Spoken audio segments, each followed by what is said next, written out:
¿Creen ustedes en el destino? ¿En esos hilos invisibles que, sin importar fronteras o idiomas, nos conectan con ciertas personas? Si un encuentro así, casi predestinado, tuviera su origen en la vibrante y apasionada España, quizás se sentiría aún más especial.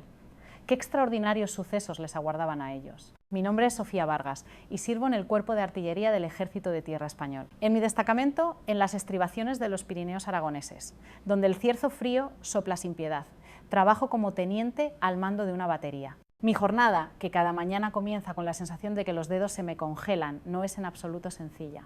El obús autopropulsado que operamos actualmente es de la serie M109, pero en los últimos años las averías se han vuelto alarmantemente frecuentes. Hace poco, durante unas maniobras a 15 gracielos, la torreta se bloqueó por completo, obligando a toda la unidad a esperar a la intemperie durante más de 2 horas. Este tipo de problemas se repiten cada invierno y la moral de la tropa no deja de decaer. Desde el inicio de la guerra en Ucrania, la tensión interna ha aumentado.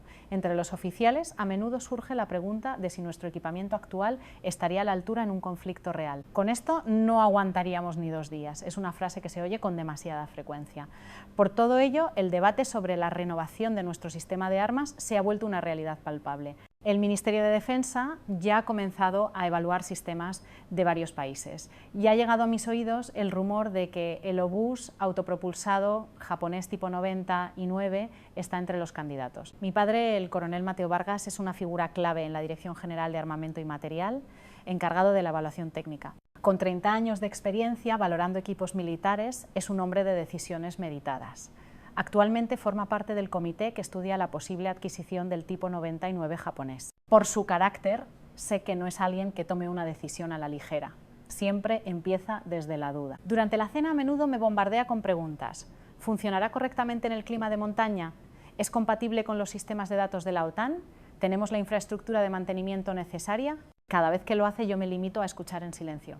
Siendo sincera, la mayoría de las veces no entiendo del todo a qué se refiere. Apenas sé nada sobre Japón, ni de su equipamiento militar, ni de su tecnología de defensa. Cuando mi padre decía el precio es competitivo, pero la fiabilidad hay que analizarla a fondo, no comprendía exactamente su significado. Solo albergaba la vaga esperanza de que cualquier sistema de armas extranjero sería mejor que los problemas a los que nos enfrentamos a diario. Hace unos días recibí una llamada del comandante Núñez, mi superior. El comité de la DEGAM estaba organizando una reunión técnica en Madrid sobre la implantación del tipo 99 y yo había sido incluida como representante de mi unidad. Me eligieron por mi experiencia directa manejando el equipo en condiciones operativas.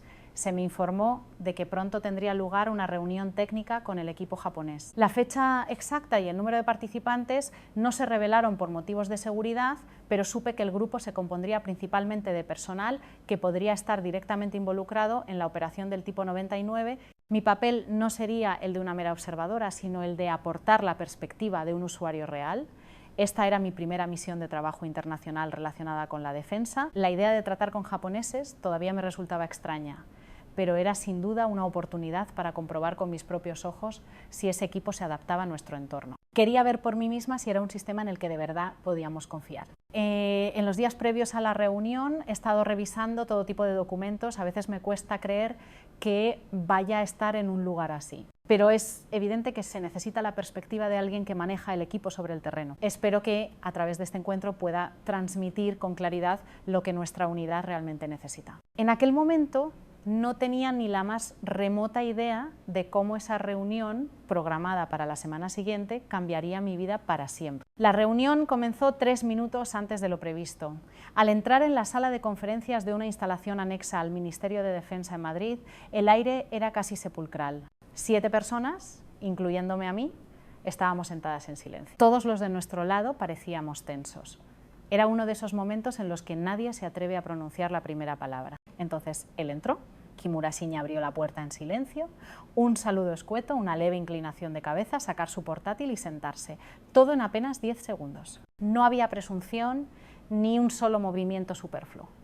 Solo con esos gestos, inexplicablemente, me transmitió una sensación de confianza. Cuando lo presentaron como el responsable de cooperación técnica de Mitsubishi Heavy Industries, he de admitir que no tenía grandes expectativas. Había visto innumerables presentaciones en seminarios de defensa, ponentes inexpresivos pasando diapositivas de PowerPoint para concluir invariablemente que su arma era la mejor. Siempre las consideré un mero trámite comercial, más que un foro técnico. Pero este hombre sonaba diferente desde el principio. Hablaba en inglés, pero su pronunciación era precisa y su ritmo constante. Actualmente el obús tipo 99 opera en Hokkaido, Japón, que para los estándares europeos sería comparable a un entorno nórdico. Ha superado pruebas operativas a más de N30 de Daraz y es un sistema desplegado en desiertos, costas y zonas montañosas. Lo más sorprendente era que en sus palabras no había ni un ápice del matiz "he venido a presumir". Simplemente parecía estar enumerando las realidades que había presenciado. Hablaba como un técnico que expone datos reales, tenía confianza en su equipo, pero no era del tipo admiradme. Ese fue el primer punto que me llamó la atención. Tenía seguridad en sus palabras, pero esa seguridad no buscaba mi aprobación.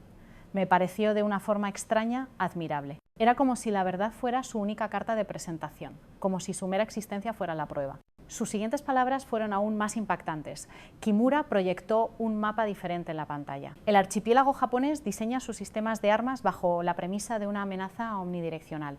La precisión y la velocidad son importantes, pero la premisa fundamental es que se debe poder disparar en cualquier momento y desde cualquier lugar. Esto no es solo una cuestión de rendimiento, es un arma cuyas condiciones de uso son diferentes. Disparar en cualquier momento y desde cualquier lugar. Era la primera vez que oía algo así. En España, al hablar de la fiabilidad de un equipo, solemos evaluar el ángulo de tiro y la durabilidad por separado, pero lo que él decía era que ambos conceptos eran inseparables. Si tienes que disparar para sobrevivir, no poder hacerlo significa simplemente la no supervivencia.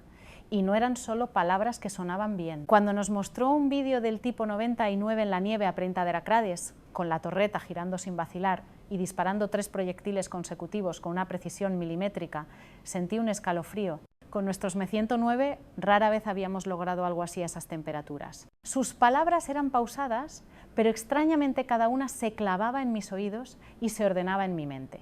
No era una presentación, era más bien un informe de situación. No daba la sensación de ser alguien que sabe del tema, sino alguien que lo sigue manejando. Y eso, de una forma extraña, me pareció increíblemente atractivo.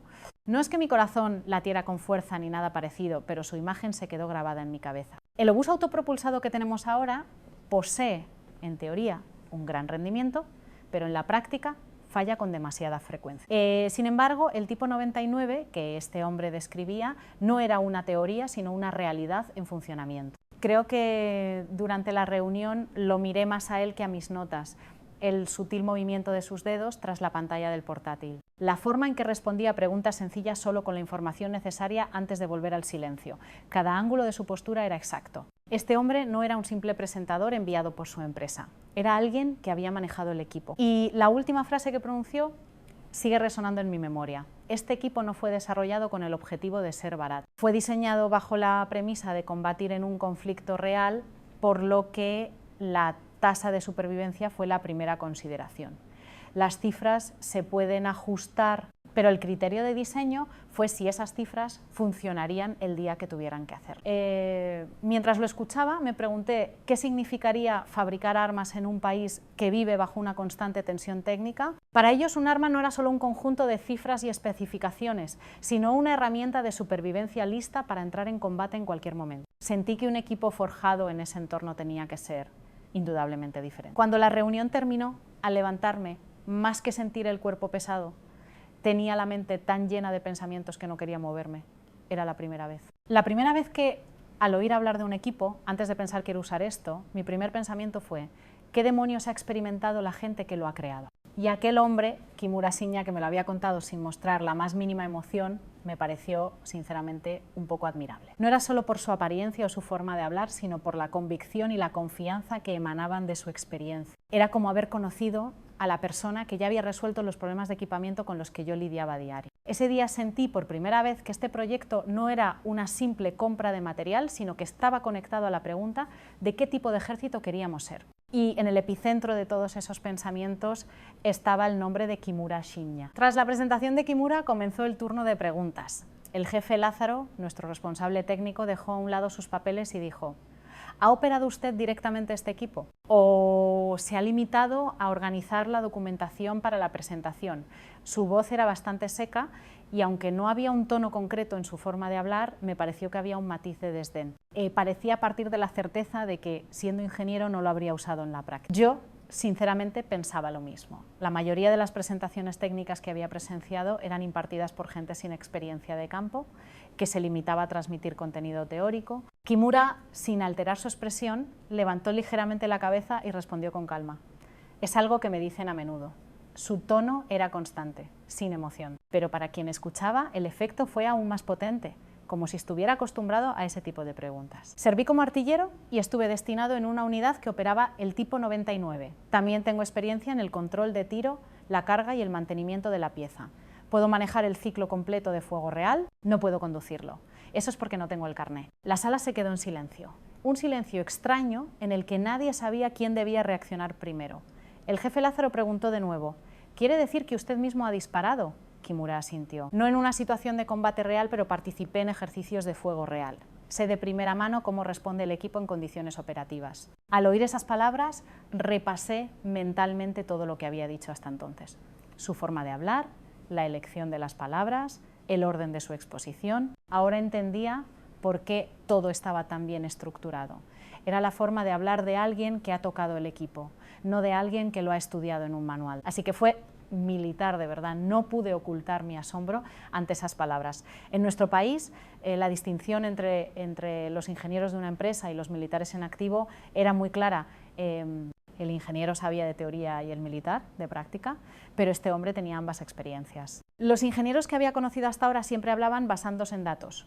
Teóricamente, este equipo funciona a 30 grados, decían, pero las palabras de Kimura eran diferentes. Si a 30 grados ocurre cierto fenómeno en la torreta, se puede solucionar ampliando el tiempo de precalentamiento del sistema hidráulico de 30 a 40 minutos. Eso era conocimiento fruto de la experiencia.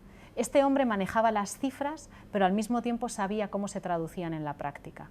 Para mí, como oyente, la diferencia era abismal. No era alguien que había memorizado las especificaciones, sino alguien que había manejado el arma. Me encontré mirándole más la cara a él que a los documentos. La expresión pensativa que ponía cada vez que le hacían una pregunta, el proceso para encontrar la respuesta exacta, la forma en que señalaba los datos con el dedo mientras explicaba. Todo denotaba la confianza que da la experiencia real. No era una explicación ni un informe. Simplemente estaba contando lo que había vivido. No sé por qué, pero sus palabras me llegaban de una forma extrañamente profunda y cada una de ellas se quedaba grabada en mi memoria. El especialista principal de nuestro equipo, el capitán Herrero, preguntó: se afirma que el sistema electrónico funciona de forma estable a 40 grados quinto. ¿Se ha probado realmente en un entorno así? Kimura pensó un momento antes de responder. Sí, lo experimenté durante unas maniobras de invierno en las montañas de Hokkaido. A 35 grados Celsius, el sistema de precalentamiento de la batería funcionó correctamente. Sin embargo, los 40 grados Celsius solo los hemos probado en un entorno de simulación. Una respuesta honesta, su forma de distinguir entre la experiencia real y la simulación me inspiró confianza. Era un tipo de sinceridad que no se ve a menudo en las presentaciones que solemos recibir. En el momento en que comprendí que Kimura no era un simple técnico, algo cambió claramente dentro de mí. Fue como si mi percepción entera se alterara. Este hombre no se parecía a nadie que hubiera imaginado. No era alguien que había venido a vender un producto, sino alguien que había experimentado en su propia piel los límites y las posibilidades de ese equipo. Y sinceramente eso me pareció realmente admirable. Me resultaba atractivo que fuera alguien que ya había vivido y encontrado soluciones a los problemas que a mí me preocupaban. Cuando la reunión estaba a punto de terminar, Kimura concluyó de forma concisa: este equipo no es perfecto. Toda máquina tiene sus límites. Sin embargo, al haber sido diseñado pensando en el combate real, la probabilidad de que funcione en entornos extremos es alta. Eso es todo lo que puedo decir. Al oír esas palabras tuve la certeza de que este hombre era auténtico. En lugar de prometer eslóganes publicitarios exagerados o especificaciones perfectas, su forma de admitir las limitaciones y los puntos fuertes realistas le confería una gran credibilidad. Cuando la reunión terminó y todos se levantaron, salí al pasillo detrás de Kimura. Quería preguntarle algo más, pero aún no tenía una pregunta concreta en mente. Simplemente sentía el deseo de hablar más con él. Kimura se giró hacia mí y preguntó: ¿alguna pregunta? Dudé un momento y luego le pregunté con sinceridad: ¿de verdad sirvió en el ejército, siendo que ahora trabaja para una empresa?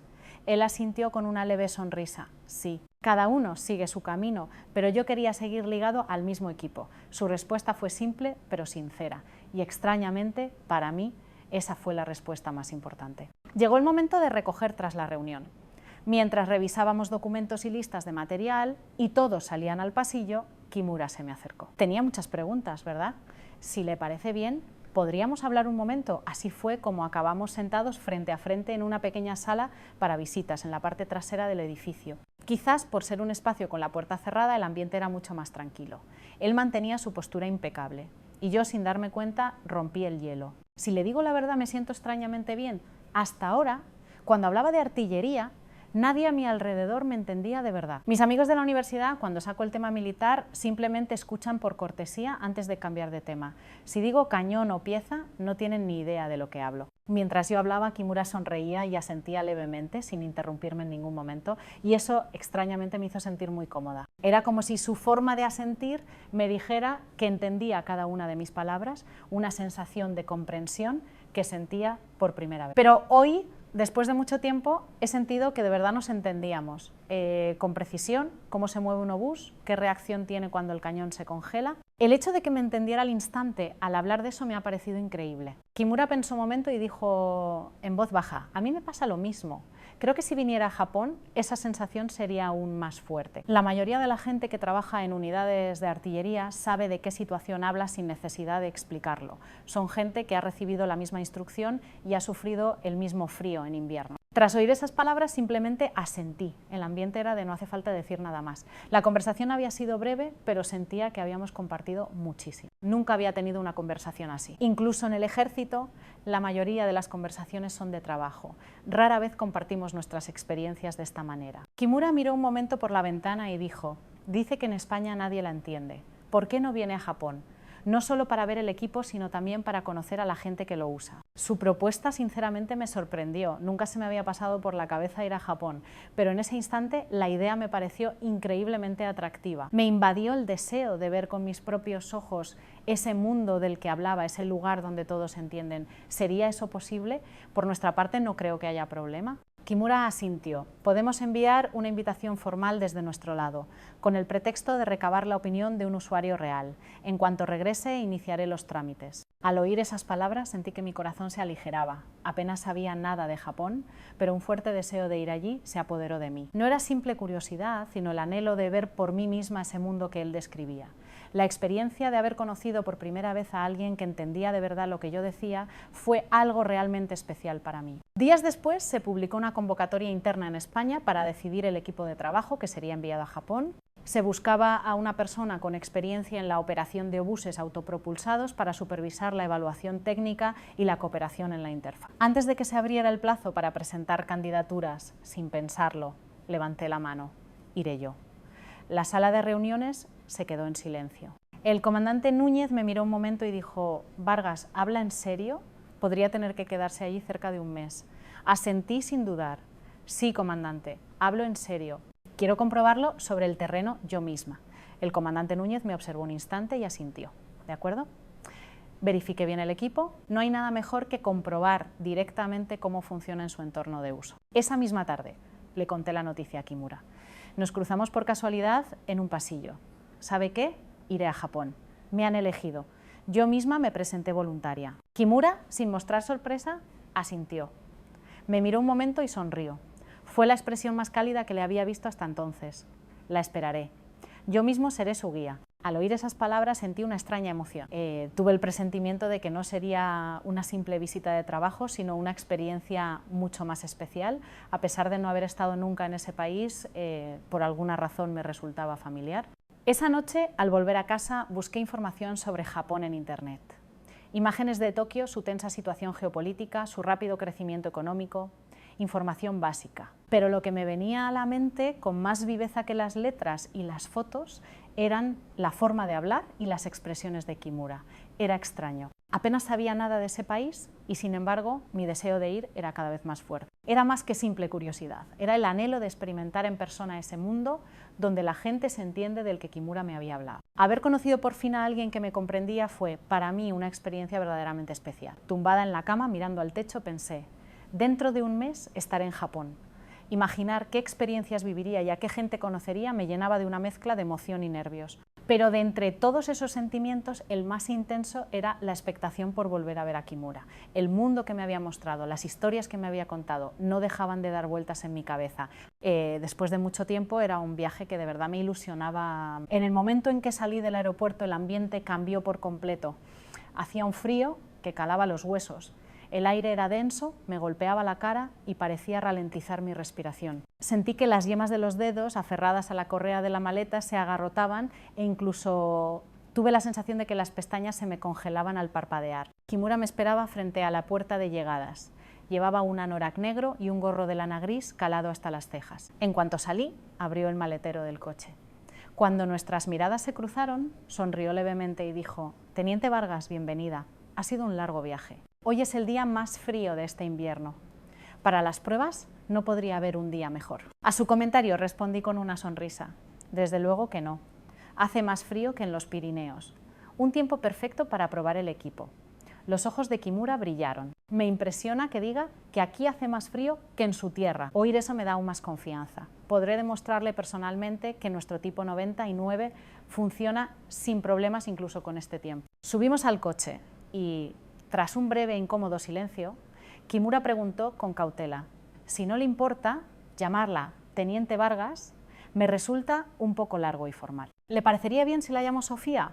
La pregunta me pilló por sorpresa, pero extrañamente me sentó bien, por supuesto. «Y yo le llamaré Siña». El rostro de Kimura se iluminó. «Gracias». A decir verdad, los nombres españoles me resultan un poco difíciles de pronunciar. ¿Le importaría si la llamo de una forma más cercana? ¿Podría llamarla Fía? Pensé que un trato más familiar podría hacer la conversación más fácil. Mi corazón dio un vuelco. Nadie me había llamado así nunca, especialmente en un entorno de trabajo, pero extrañamente no me sentí incómoda. Fía me gusta, nadie me llama así. Mis amigos me llaman Sofía, así que me parece original y bonito, Siña. La expresión de Kimura se relajó. Entonces, a partir de ahora la llamaré Fía. Creo que así podremos hablar con más naturalidad. Desde ese instante, la atmósfera entre nosotros cambió por completo. Se volvió más ligera, más cercana, más sincera. Dentro del coche se estaba caliente, pero el frío del exterior era palpable. Por la ventanilla pasaban paisajes desconocidos y, a medida que nos alejábamos de la ciudad, las instalaciones militares se hacían más frecuentes. Siña preguntó en voz baja: «Fía, es su primera vez en Japón, ¿verdad? ¿Qué le parece?». Su voz, al pronunciar mi nuevo apodo, me transmitió una extraña calidez. Es un lugar desconocido, pero extrañamente familiar. Al ver las instalaciones militares, siento que se parece mucho a mi país. Se percibe la misma tensión, la misma disposición organizada. Kimura sintió. Se nota que los militares ven el mundo con los mismos ojos. Los civiles solo ven edificios, pero usted, Fía, capta enseguida el significado militar. Cada vez que pronunciaba Fía, sentía que la distancia entre nosotros se acortaba un poco más. Y esa sensación extrañamente me gustaba. «Siña, me dijo que usted también fue militar. ¿Cómo acabó en su trabajo actual?». Siña, agarrando firmemente el volante, respondió: «Conocí el tipo 99 cuando estaba en el ejército. Fue entonces cuando experimenté de primera mano lo importante que era este equipo. Después de licenciarme quise seguir trabajando con él, así que solicité entrar en mi empresa actual. No es solo un trabajo, es una especie de vocación». Sus palabras me conmovieron profundamente. Comprendí que la pasión por el trabajo podía tener un significado que iba más allá de lo meramente profesional. A mí me pasa algo parecido. No empecé en esto solo por ganar dinero. Tenía un significado mayor porque es un trabajo para proteger a nuestro país. Siña me miró de reojo. Su mirada estaba cargada de una profunda comprensión. «Realmente nos parecemos, Fía». Su voz, al mezclar mi apodo con ese tono de complicidad, me provocó una extraña emoción. Era algo más que simple familiaridad. Era la sensación de haberme convertido en alguien especial. Tardamos 1 hora en llegar al campo de tiro de obuses autopropulsados, en las afueras de Hokkaido. Las pruebas comenzaron de inmediato. Fuego estático, fuego en movimiento, fuego continuo, carga automática. Todos los procesos se desarrollaron con una precisión silenciosa. En un momento dado presencié una secuencia de fuego continuo en un entorno a más de 20 grados cielo. Cuando 3 proyectiles consecutivos impactaron con precisión en el blanco, no pude ocultar mi asombro. Es impresionante. Nuestro 109, a estas temperaturas, suele dar problemas a partir del segundo disparo. Siña respondió con una mirada llena de orgullo. Eso es precisamente lo que más priorizamos al desarrollar el tipo 99. Crear un equipo que no se detenga bajo ninguna circunstancia. Para nosotros era una cuestión de supervivencia. Sus palabras resonaron en mí profundamente. Exacto, si el arma no funciona, la gente muere. Eso es todo. La mirada de Siña se volvió aún más profunda. Totalmente de acuerdo, Fía, esto no es solo una máquina, es una herramienta de supervivencia. Japón es un país donde la guerra podría reanudarse en cualquier momento. Y esa realidad se refleja en el diseño de nuestro equipo. A medida que me llamaba por mi apodo, la profundidad de nuestras conversaciones también aumentaba. Era como si nos conociéramos de toda la vida, como si nos entendiéramos a la perfección. Las pruebas duraron varios días y durante los trayectos Siña y yo conversamos mucho más. Un día me preguntó de repente: Fia, ¿por qué eligió la artillería? Había muchas otras armas y cuerpos. Su pregunta iba más allá de la simple curiosidad.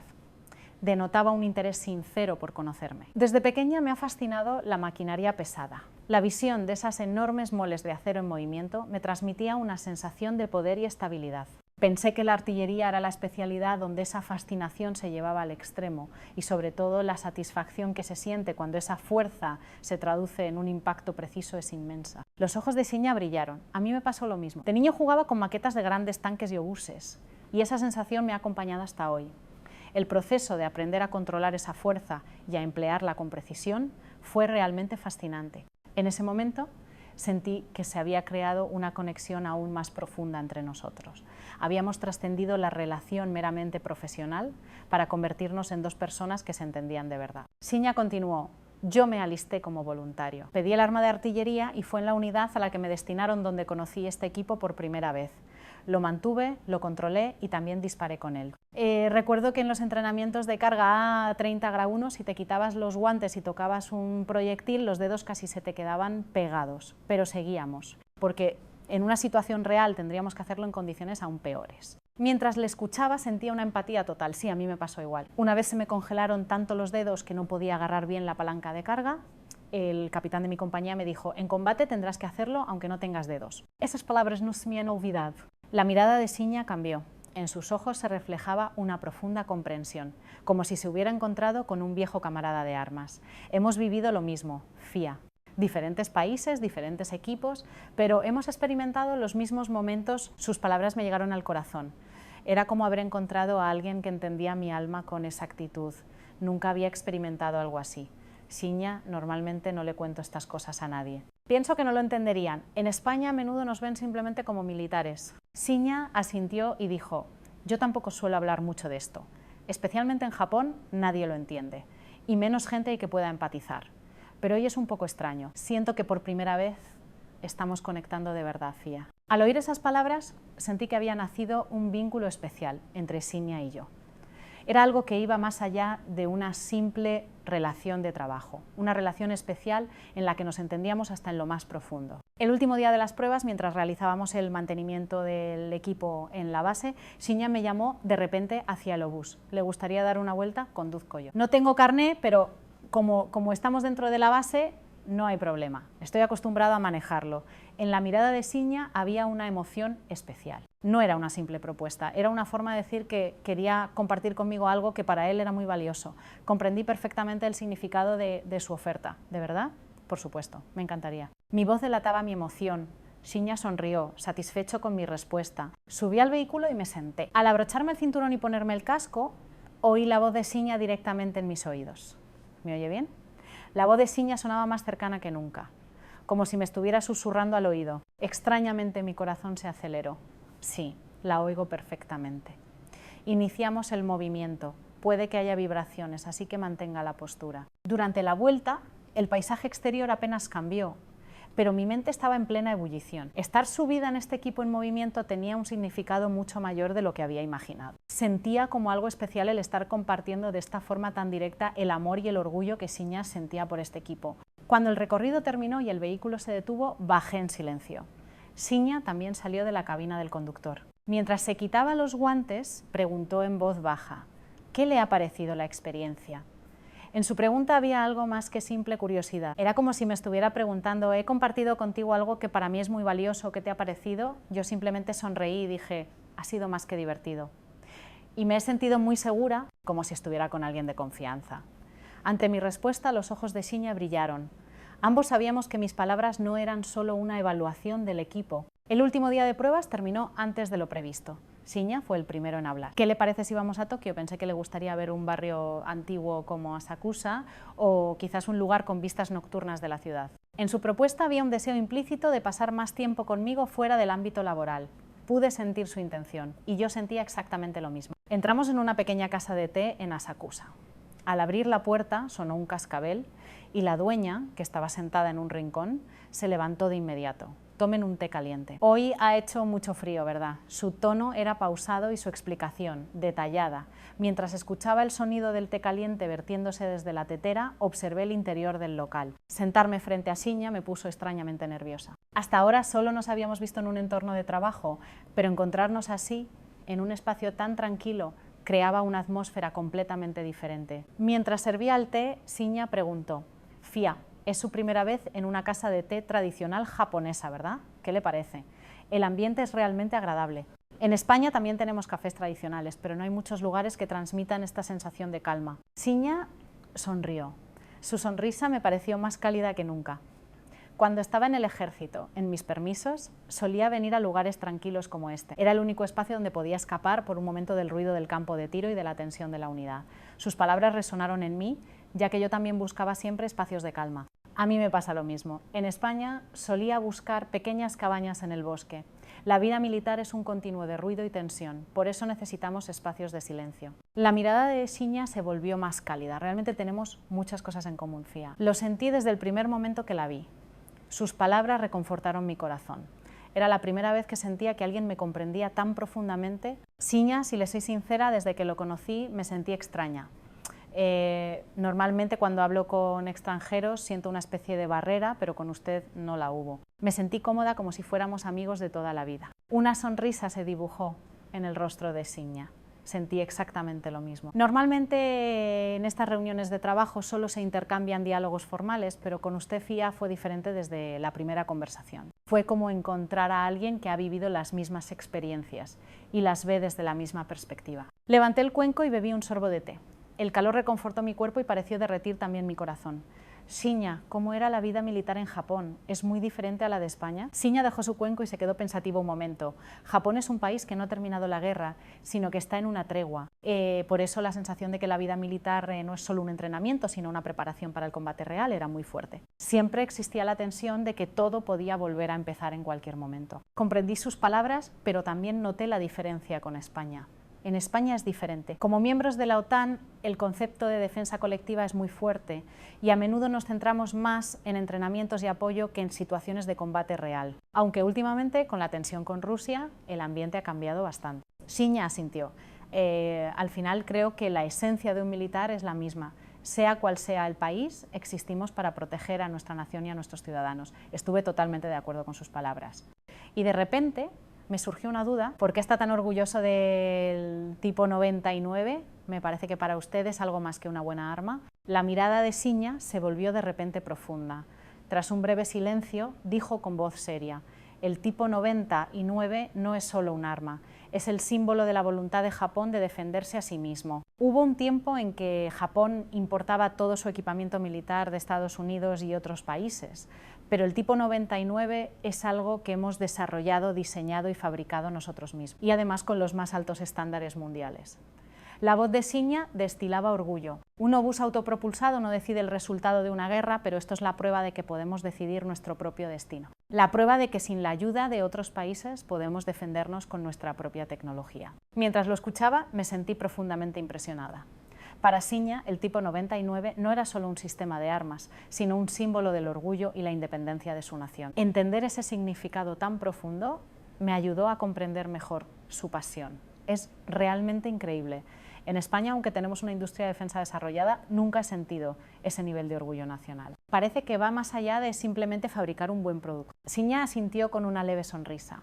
Sí, por eso siento que este trabajo no es solo una profesión, sino una vocación. En él está contenida toda nuestra historia y nuestro futuro. A medida que la conversación se profundizaba, la figura de Siña se volvía aún más especial para mí. No era un simple técnico, era una persona con unas convicciones y unos valores muy claros. Siña es la primera vez que conozco a alguien que le da un significado tan profundo a su trabajo. Creo que es usted una persona muy especial. Fueron palabras que me salieron sin pensar, pero el rostro de Siña se sonrojó ligeramente. No es para tanto.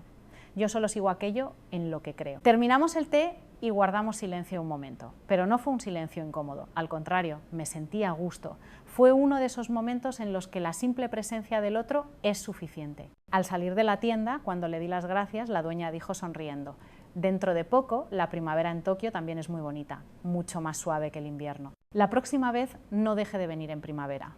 Esas palabras extrañamente se me quedaron grabadas. Era un simple saludo, pero tenía un peso especial, como si contuviera el deseo sincero de que volviera.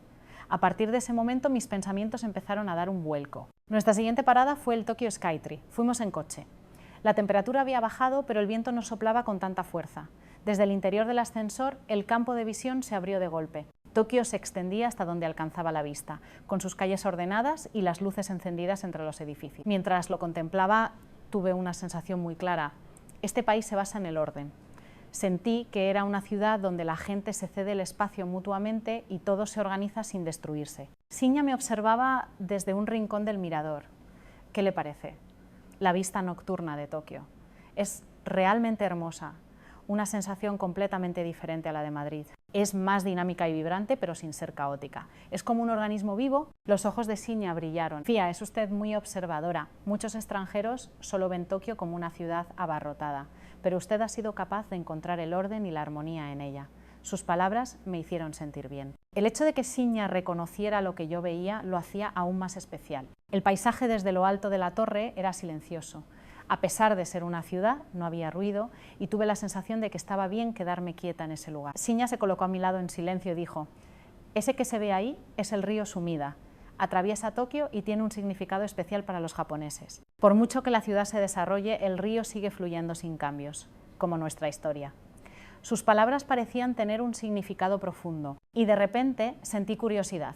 «¿Usted creció siempre en una ciudad como esta?» Siendo militar, supongo que habrá estado en muchos sitios. Shinya negó con la cabeza. No. Yo nací en un pueblo en las montañas. Hasta que entré en el ejército apenas había venido a Tokio. Durante mi vida militar estuve destinado en muchos lugares y no fue hasta que me licencié que me establecí aquí. Fue una respuesta inesperada. Había pensado que Shinya era una persona de ciudad sofisticada. ¿Y qué prefiere, la vida en el campo o en la ciudad? Shinya pensó un momento antes de responder. Ambas me gustan. La ciudad es vibrante y ofrece muchas oportunidades, pero el campo es tranquilo y auténtico.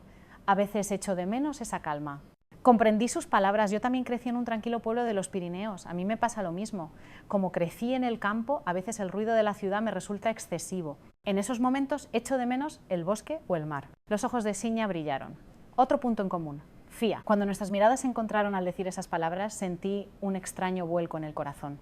Fue un instante breve, pero sentí una especie de conexión. Shinya preguntó en voz baja: ¿cree que echará de menos este lugar cuando vuelva a España?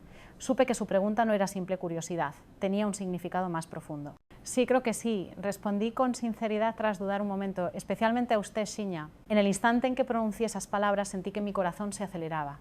Expresar mis sentimientos con tanta franqueza no era propio de mí, pero no me arrepentí. La mirada de Shinya se volvió más profunda, una sonrisa se dibujó en sus labios, la más cálida que le había visto nunca. Yo también la echaré mucho de menos, Fía. Hacía mucho tiempo que no encontraba a alguien con quien conectara tanto. En ese momento un silencio especial se instaló entre nosotros. No era un silencio incómodo, sino un instante de comprensión perfecta en el que sobraban las palabras. Nuestras miradas bastaban. De pie, en silencio, a su lado pensé: esta es una de las pocas personas con las que conecto, que ha visto lo mismo que yo y a la que no necesito darle explicaciones. Pero tengo que volver a mi lugar, a mi trabajo. Sabía que al volver me esperaban informes y más trabajo. No había venido sin saberlo. Pero era la primera vez que deseaba detenerme en un momento como este. Para ser exactos, era la primera vez que el pensamiento ojalá pudiera quedarme aquí con esta persona para siempre surgía de una forma tan concreta. Cuando Shinya rozó suavemente mi mano, sentí que su calor se extendía por todo mi cuerpo. Fue un contacto breve, pero su significado perduró. «Mañana es el último día», dijo Shinya con un tono de pesar. «Sí, no puedo creer que ya tenga que irme». Shinya pensó un momento y dijo: «Mañana por la noche me gustaría invitarla a un lugar un poco especial. ¿Le parece bien?» A su propuesta respondí sin dudar: «Por supuesto. Donde sea, está bien». Los ojos de Shinya brillaron. «De acuerdo. Entonces, ¿nos vemos mañana por la noche, Fía?» De camino a casa no dejé de rememorar las conversaciones y los momentos de ese día. Cada instante que había pasado con Shinya me parecía especial. Y aunque estaba deseando que llegara el día siguiente, me dolía pensar que pronto tendría que marcharme. Esa noche, antes de dormir, pensé: este viaje no ha sido un simple viaje de trabajo. Ha sido un viaje con un significado mucho mayor. Y en el centro de todo ello estaba Shinya. Era la primera vez que vivía un momento en el que no hacían falta las palabras. En la noche de mi último día iba a cenar con Shinya. Era la primera vez que nos veíamos oficialmente a solas, ya que hasta entonces siempre había sido por trabajo o dentro de un programa. Pensaba que al terminar todo, por fin podríamos estar juntos de una forma más relajada. Sin embargo, esa tarde recibí un mensaje de Siña sobre nuestros planes para esta noche. ¿Le importaría cenar con mi familia? Mis padres tenían un compromiso hoy que se ha solapado y pensé que sería una buena idea cenar todos juntos. No estaba acostumbrada a ese tipo de situaciones y pensé que quizás era un poco pronto, pero extrañamente no sentí ningún reparo. No hay problema, fue mi primer pensamiento y respondí inmediatamente. Sí, encantada. Mientras elegía qué ponerme en el hotel, pensé, ¿qué significa conocer a sus padres? Normalmente en los viajes de trabajo estas cosas no suceden. Esto parecía tener otro significado. Elegí mi ropa más formal y me arreglé con más esmero que de costumbre. Siña me esperaba en el vestíbulo del hotel. Llevaba un traje un poco más formal de lo habitual y el pelo perfectamente peinado.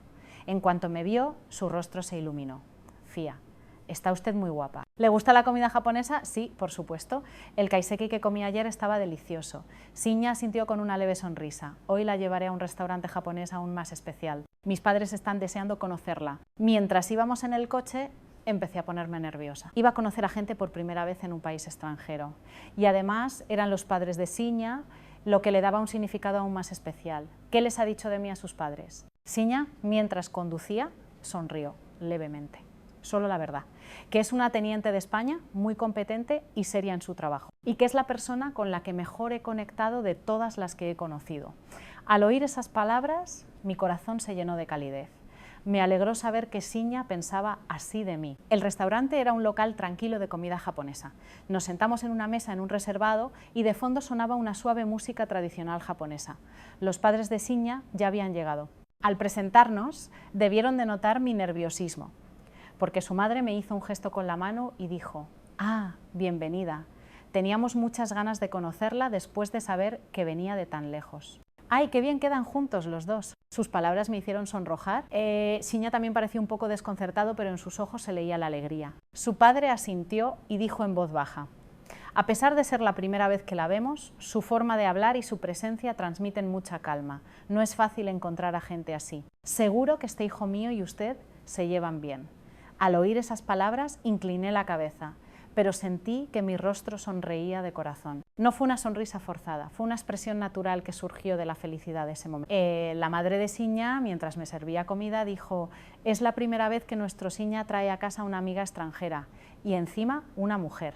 Seguro que es porque Fía es alguien muy especial». Ante su comentario, Siña, un poco apurado, intervino, «Mamá, si dices esas cosas, Fía se va a sentir presionada».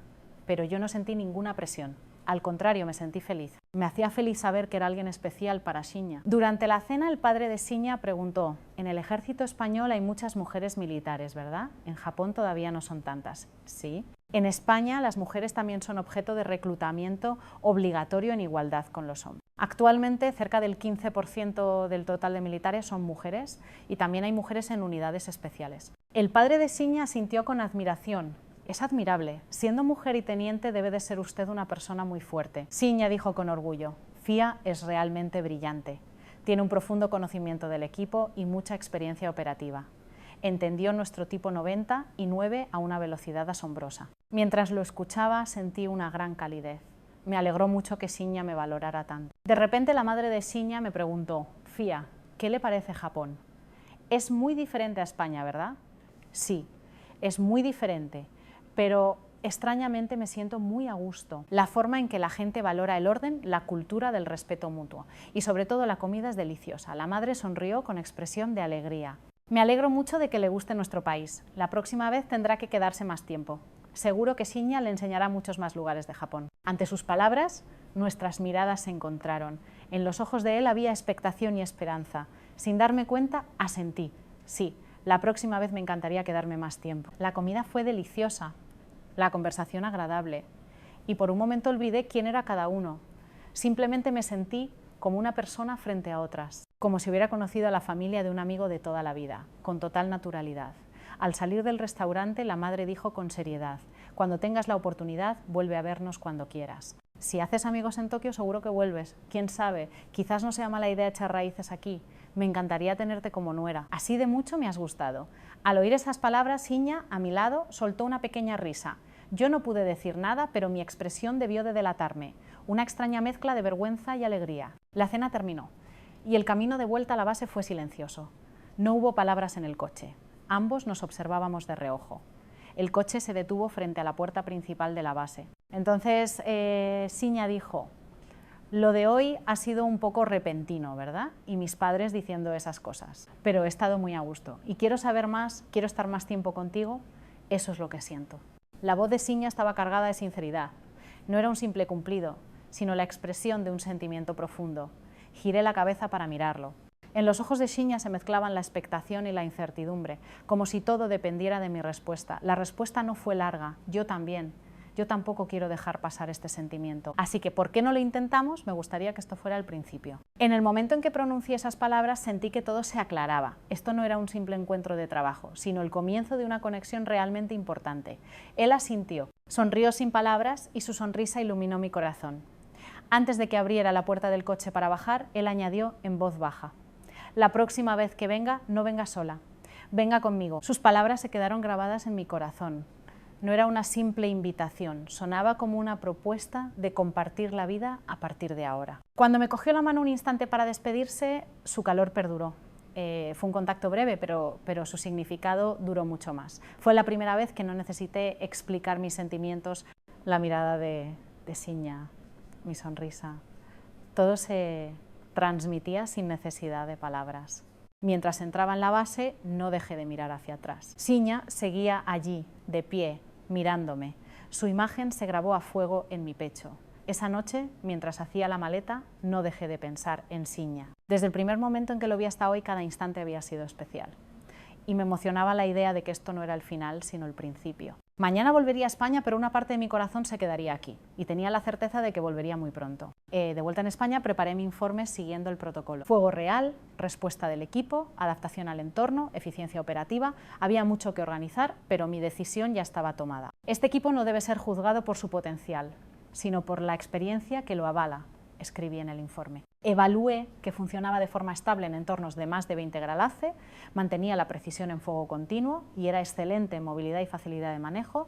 En realidad, mi opinión por sí sola no iba a cambiar la dirección general. La decisión la tomarían los altos mandos y la evaluación se haría a múltiples niveles.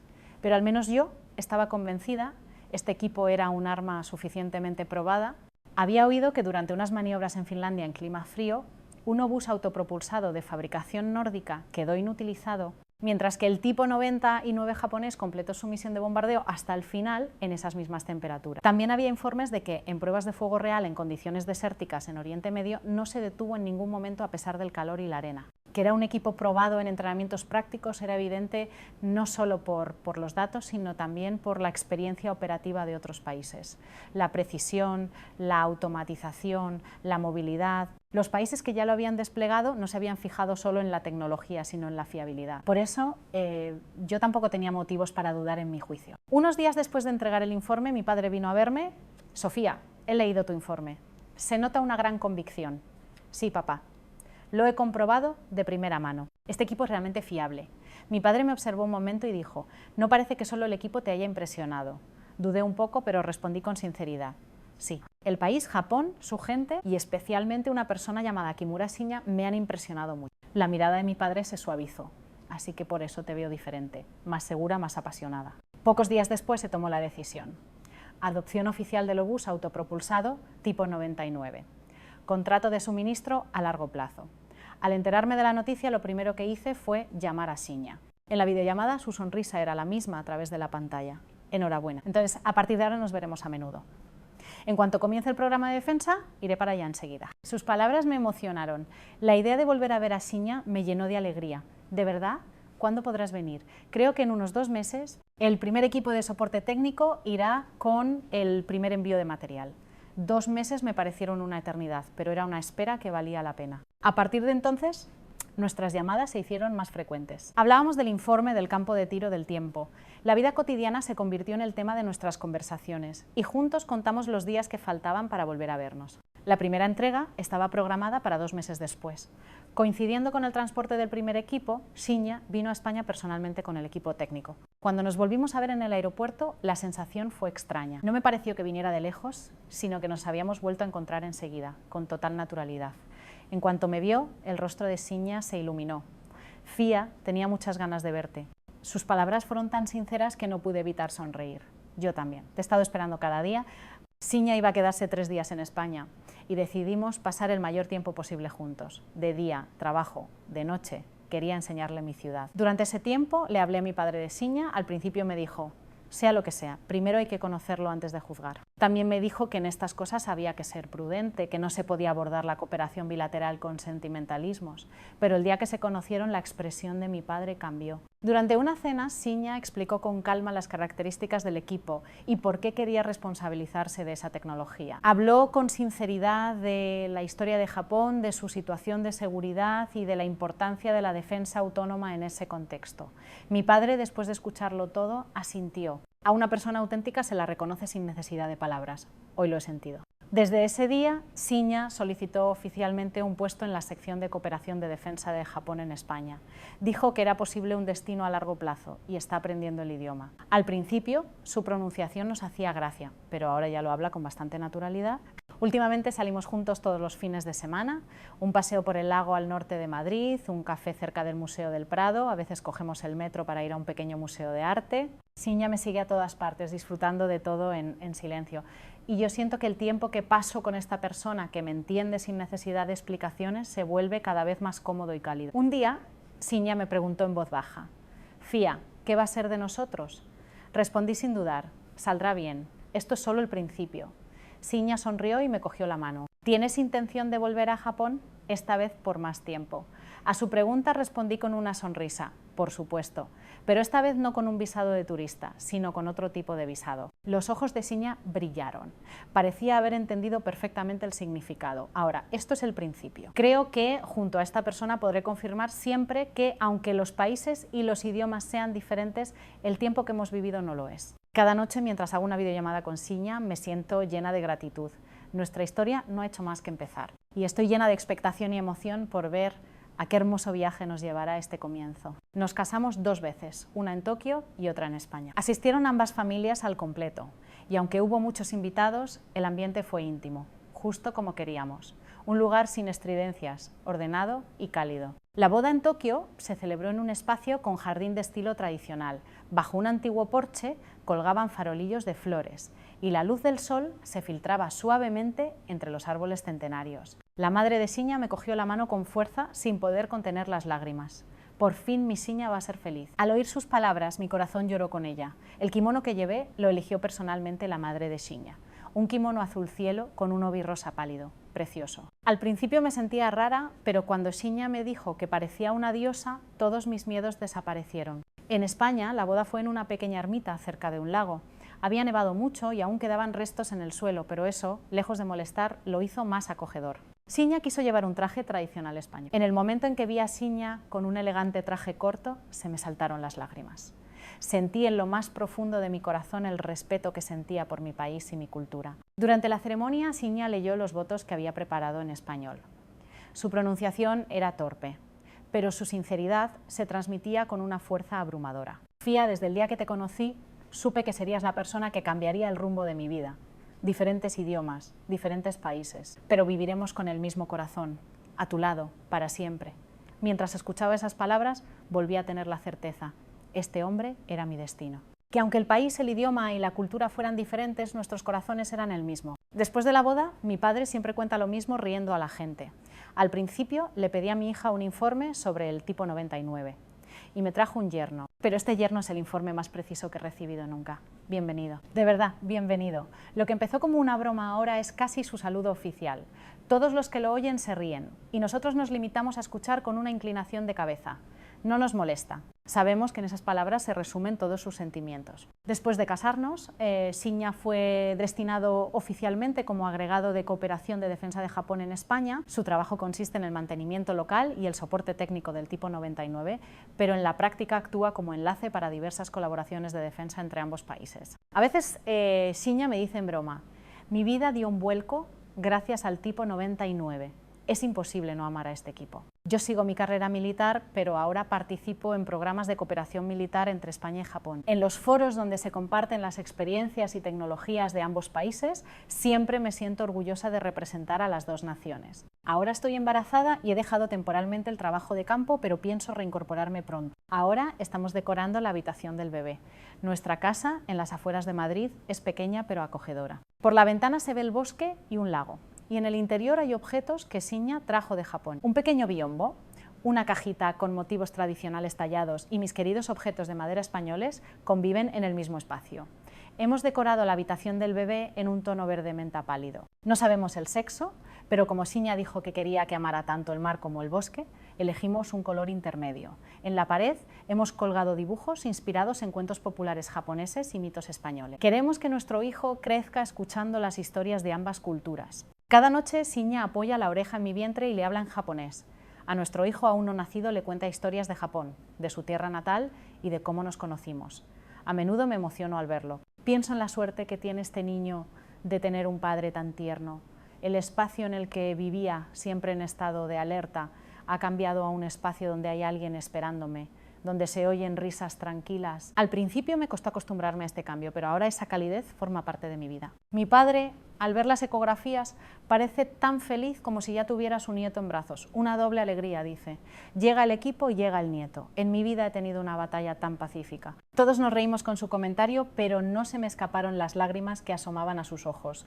Ver así a mi padre, un militar siempre duro y fuerte, me pareció un momento muy valioso. Tal es la fama que mi padre ha extendido entre sus conocidos, que las hijas de sus amigos ahora dicen que quieren irse a Japón. Entre mis amigas, las que han oído nuestra historia, cada vez son más las que buscan oportunidades de viaje de trabajo a Japón. Iremos todas, dicen. El otro día mi amiga Marta me dijo en broma: Fía, preséntame a un japonés. Siña, muy serio, le respondió: tengo algunos buenos amigos, ¿quieres que te los presente? Todos nos reímos, pero Marta dijo que se lo pensaría seriamente. Cada mañana, al despertarme y ver a Siña a mi lado, pienso que estoy viviendo un sueño. En la oscuridad del invierno madrileño, con la ventana aún negra, sentir su cálida presencia a mi lado en este momento es la felicidad absoluta. A veces cuando Siña echa de menos la comida japonesa, cocino yo. Con las recetas que me enseñó su madre, al principio no me salía perfecto, pero Siña siempre dice sabe como la comida de mi madre y come feliz. Esos días me entran más ganas de aprender más cocina japonesa. Siña estudia español con ahínco, ya puede mantener conversaciones básicas. Cuando lo veo hablando en español en el supermercado, me emociono. Siento el inmenso amor que hay en su esfuerzo por aprender el idioma de mi país. Yo también estudio japonés poco a poco. Cada vez que hablo por teléfono con los padres de Siña, conversamos con mi japonés cada vez más fluido. Su madre siempre me dice contenta: nuestra nuera habla cada vez mejor el japonés. Al oírla, siento que tengo que esforzarme más. En nuestra casa hay dos calendarios, uno español y otro japonés. Hemos anotado las fiestas y aniversarios de ambos países. En el Año Nuevo japonés hacemos una videollamada con sus padres y en la Navidad española la pasamos con mi familia. Nos esforzamos por celebrar las fiestas y tradiciones de ambas culturas. En España, con sus estaciones bien marcadas, Siña descubre algo nuevo en cada una. La suave luz de la primavera, el calor del verano, los colores vibrantes del otoño y la profunda oscuridad del invierno. Él captura cada momento con su cámara y se lo envía a su familia en Japón. Este es el paisaje que verá nuestro hijo, dice. A veces todavía pienso en el hecho de que todo comenzó en invierno. Que lo que empezó en el día más frío ha continuado de una forma tan cálida, pienso que no es una coincidencia. Siña dijo: quizás nos conocimos en un día frío para poder darnos más calor el uno al otro. Yo asentí a sus palabras. Sí, necesitábamos el calor del otro. Esta noche también me dormiré en los brazos de Siña, sintiendo los pequeños movimientos de nuestro hijo en mi vientre, soñando con nuestro futuro. La historia de nuestra familia, unida por dos países, dos culturas, pero un solo amor, no ha hecho más que empezar. Todos seguimos nuestro propio camino, pero a veces ese camino se cruza con el de otra persona y se convierte en un viaje más hermoso. Nosotros somos la prueba de ello. Como España y Japón, dos países tan lejanos y cercanos a la vez, si esta historia ha dejado un eco silencioso en sus corazones, ¿podrían compartir sus pensamientos en los comentarios? Suscribirse y dar me gusta es un gran apoyo para crear el próximo vídeo. Gracias por acompañarnos. Donde la emoción se detiene es el punto de llegada de la